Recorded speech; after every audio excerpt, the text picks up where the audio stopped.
Flames clawed at the night sky, windows bursting, alarms shrieking. Neighbors screamed and scattered, but one man didn't run. Jake Turner, a 37-year-old single dad, charged straight into the inferno with nothing but his jacket over his mouth. His 10-year-old son, Ethan, cried from the curb, "Dad, please!" But Jake didn't stop. He vanished inside the blaze. Moments later, he emerged, carrying a young woman, her face blackened with smoke, clinging desperately to his shirt. What no one knew then was that she wasn't just another victim. Her return would change his life forever. Before we dive in, drop a comment with where you're watching from, and don't forget to hit subscribe for more videos like this. Let's begin. The flames bit into Jake's skin as he stumbled down the porch steps, his arms cradling the woman's trembling body. Sirens wailed in the distance, still too far. Neighbors pulled back, shielding their kids from the heat, but Jake's voice cut through the chaos. "She needs air! Someone get water!" He laid her gently on the asphalt, her lips parted, gasping, her eyes glazed. Jake ripped open his own shirt sleeve, fanning smoke away while murmuring, "Stay with me, ma'am. You're safe now." Her lashes fluttered. A weak whisper escaped. "Why would you risk yourself for me?" Jake didn't answer with words.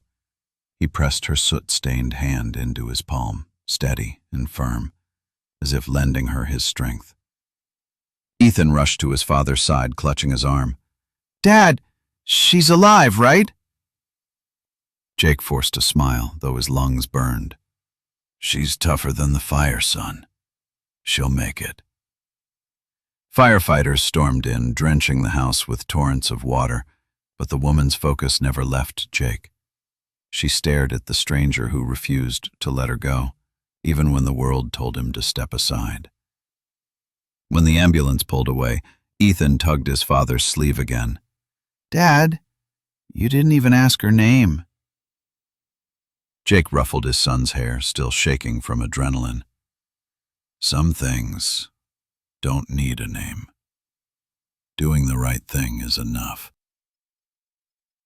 But 2 nights later, as Jake set out to bolt Jake's porch, her silhouette sharp against the glow of the SUV's headlights, Jake's hand hovered protectively over Ethan's shoulder.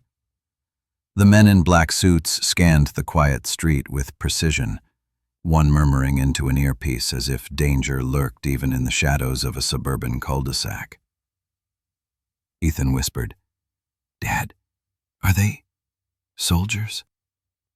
Jake's voice was steady, though his pulse thundered. "Nobody. Security." The woman came closer, her heels clicking softly against the driveway gravel. She was nothing like the soot-covered figure he'd pulled from the fire. Her hair gleamed in waves of chestnut, her skin unmarked by smoke, her clothes sleek, tailored, expensive. She extended her hand toward Jake, but her eyes never wavered from his. "I never introduced myself that night," she said, her voice low but filled with weight. "I'm Alexandra Pierce." Jake's breath caught. He'd seen that name before, in headlines, business journals. Alexandra Pierce, CEO of one of the most influential tech corporations in the country. A woman worth billions. A name people whispered about with awe, sometimes with fear. But tonight her eyes softened as she looked at him. "You didn't just save me, Mr. Turner. You walked into a fire for me. Most people in this world wouldn't do that even for someone they love." Jake shifted uneasily. "You don't need to thank me. I did what anyone with a pulse should have done."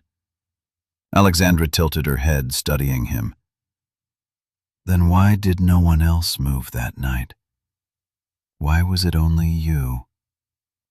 Ethan tightened his grip on Jake's arm, his small voice cutting in. "Because my dad's not like other people. He always helps, even if it hurts." The air grew heavier at the boy's words, and even Alexandra's security glanced at Jake with new respect. Jake cleared his throat, desperate to ground the moment. "Look, Ms. Pierce, Alexandra, I don't want trouble. My son and I were fine the way we are. We don't need—" "Trouble?" she interrupted, almost incredulous. "You think I came here to bring trouble?" Her expression hardened briefly. "The steel—" "I believe in charity," she said firmly, "and I don't believe in debts. But I do believe in justice. You risked your life for mine, Mr. Turner. I won't let that go unanswered." Jake looked at the case as though it were a snake ready to strike. "What's in there?" "Opportunity," she replied. "Not handouts. A chance." Ethan's wide eyes followed the case, curiosity bubbling. "Dad? Open it." Jake swallowed hard, finally flicking open the brass clasp. Inside lay a contract, neatly bound, and a check with more zeros than he'd ever seen in his life. His stomach tightened. "This isn't right," he muttered, shutting it quickly. "I don't need this." Alexandra's tone dropped, sharp yet pleading. "Then what do you need, Jake? Tell me. You live paycheck to paycheck, don't you? You've got a son who deserves better. Do you think I don't see it?" Her words pierced him because they were true. He thought of nights when the fridge was almost empty, when Ethan's shoes had holes he stuffed with tissue, when the boy's smile dimmed because other kids had what he didn't. Jake clenched his fists. "I don't want my son growing up thinking life is about money. He needs to know kindness matters more." At that, Alexandra froze. The fire in her eyes dimmed, replaced with something raw. She crouched down until she was eye level with Ethan, her voice trembling. "Kindness," she whispered. "Do you know how rare that is, Ethan? People like your dad, people who'd walk into a fire for someone they don't even know. That's rarer than all the money I have." The boy blinked, then gave her a shy nod. Jake's chest tightened as he watched her. This woman wasn't just powerful. She was haunted. And though he didn't understand why, he sensed her words came from more than gratitude. Her guards shifted, restless, but she ignored them. "Jake, I'm not here to buy your soul. I'm here because you reminded me of something I lost a long time ago." Jake's jaw tensed. "And what's—" Fading red taillights, a storm of questions tearing through his mind. "I think she already has, son. I think she already has." The next morning, Jake sat at the kitchen table staring at his coffee. The steam rose and curled like smoke, and all he could think about was fire. Not just the fire that nearly took Alexandra's life, but the fire she brought back into his. He'd lived quietly for years, working shifts at the auto shop, packing Ethan's school lunches, doing everything he could to stay off anyone's radar. And then, out of nowhere, a billionaire had walked into his life and promised to return. Ethan bounced into the room, backpack slung over one shoulder. "Dad, do you think she meant it? That she'd come back today?" Jake ruffled his son's hair, trying to sound casual. "People like her say a lot of things. Don't count on it, okay?" But inside, he wasn't sure if he was wanting his son or himself. By the time Jake finished his shift at the auto shop that afternoon, a sleek black car was already parked outside his house. Alexandra stood by the hood, dressed down in jeans and a cream sweater, though her presence was still magnetic. The security team lingered discreetly across the street, pretending to blend in but standing out like shadows that refused to move. "Mr. Turner," Alexandra greeted, her voice softer than the night before. "May I come in?" Jake hesitated, glancing at Ethan peeking through the curtains. "It's not much." "I didn't come for much," she replied. "I came for real." Inside, the house felt even smaller with her in it. She sat at the worn kitchen table, running her fingers across a faint scratch on the wood. "This table," she said, "it tells a story. Every mark, every scar, its life etched into the wood. It reminds me of someone I used to be." Jake crossed his arms. "Why are you here, Alexandra? Really?" Her eyes lifted to his, steady and unflinching. "Because you saved me when you didn't have to. And because I know what it feels like to carry the world on your shoulders alone."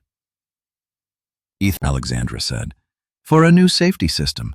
My company's been trying to create it for years. It's meant to detect structural weaknesses in older homes, to prevent fires before they start. We failed every time. But you ran into a burning building with nothing but instinct, and you still brought me out alive. I believe your perspective, your way of seeing things, might save millions of lives. I want you to work with us." Jake laughed bitterly, shaking his head. "You've got the wrong guy.